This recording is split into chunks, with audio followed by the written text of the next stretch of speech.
중국, 러시아의 무기 제공 검토 보도가 잇따르고 있습니다. 미국은 제재에 직면할 것이라고 말을 했는데요. 중국이 러시아에 살상 무기를 제공해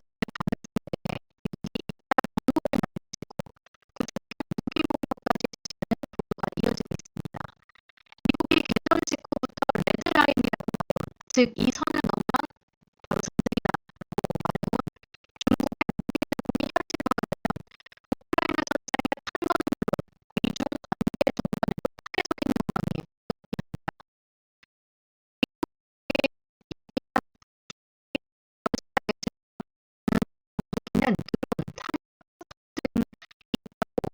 보도가 경우 그리고 독일 슈피겔도 미국이 드론 제공을 검토하고 있다고 했습니다. 어떻게 보시면 나라들이 나오고 있습니다. 미국과 유럽연합 그 회원국들 그리고 그 밖의 국가들이 이렇게 있고요. 러시아를 지원하는 나라는 이란, 북한, 중국이라고 합니다. 이란은 드론 등 지원이 확인됐고요. 북한 같은 경우에는 포탄 등 지원한 것으로 추정되고 있습니다. 지원 여부를 놓고 중국 같은 경우에는 미국에 강하게 아니다라고 얘기를 하고 있는 중입니다. 정보 소식통에 따르면 러시아가 전쟁 초기부터 드론과 탄약 제공을 중국에게 요청했고 중국 지도부는 지난 수개월간에 이에 응할지 여부를 토론해왔습니다. 이런 가운데 미국 정부 당국이 최근 중국이 무기를 제공하는 쪽으로 기울었다는 정보를 입수했다는 것인데 이런 지원설 같은 경우에는 이란의 러시아군의 이란 드론이 최근 사용되지 않는 정황이 확인이 됐고 또 러시아군이 탄약의 부족에 시달리는 가운데 커졌습니다. 지난 전쟁 같은 경우에도 이래서 러시아군에 많은 사상자가 발생을 했다고 합니다. 중국은 지원서를 계속 부인하는 중이고요.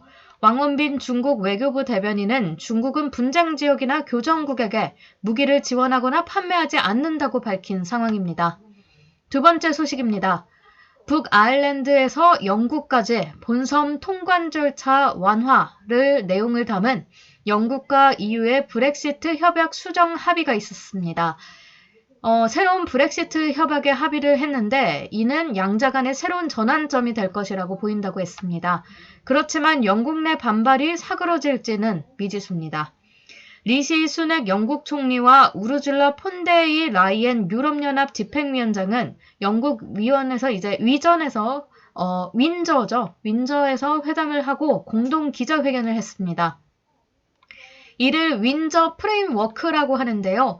브렉시트 이후에도 유럽연합 경제권에 남아있는 북아일랜드와 영국 본토의 무역을 원활하게 하는 내용이 핵심입니다. 그래서 브렉시트로 인해서 사실상 영국 본토가 유럽연합 단일 시장을 떠나게 됐는데요. 여기가 북아일랜드입니다. 여기가 이제 영국 본토를 떠나게 됐는데요. 아일랜드와 연결된 북아일랜드만 남게 됐습니다. 영국과 북아일랜드 사이에 통관 절차가 이렇게 생겨버리게 됐습니다. 이를 두고 영국 내 연방주의자들 사이에선 불필요한 국경이 생겨서 영국의 단일성이 훼손됐다라는 지적이 나오고요. 기업들 역시 추가 비용이 든다면서 불만을 나타내왔습니다. 이번 윈저 프레임워크는 영국에서 북아일랜드로 가는 그 화물의 통관 절차를 간소화하는 내용을 담았고요. 아울러서 스토몬드 브레이크라는 게 있습니다. 이게 새로운 협약에 포함이 됐습니다. 스토몬드 브레이크, 이거는 북아일랜드에 조금 더 힘을 실어주는 그런 정책이라고 볼 수 있습니다. 유럽연합 EU의 법이 북아일랜드에 적용이 될 때 북아일랜드 의회가 제동을 걸 수 있게 하는 제도고요. 스토몬트는 북아일랜드 의회의 이름입니다. 이 스토몬트 브레이크가 일부 의원에 의해 제기되고 있는 북아일랜드 의회의 지지를 얻으면 또 유럽연합법은 시행되지 못합니다. 다만 이 비상조치에 대한 최종 결정권은 유럽 사법재판소에 있습니다. 그러니까 스토몬트 브레이크가 발행된다고 해서 다 통과되는 것은 아니라고 볼 수가 있습니다. 마지막 기사는요. FBI와 관련된 내용이고 바로 해커 조직의 서버 파괴에 나선다는 내용입니다. 바이든이 칼을 뽑아 들었습니다. 중국 그리고 북한에 사이버전에 선전포고를 한 것인데요.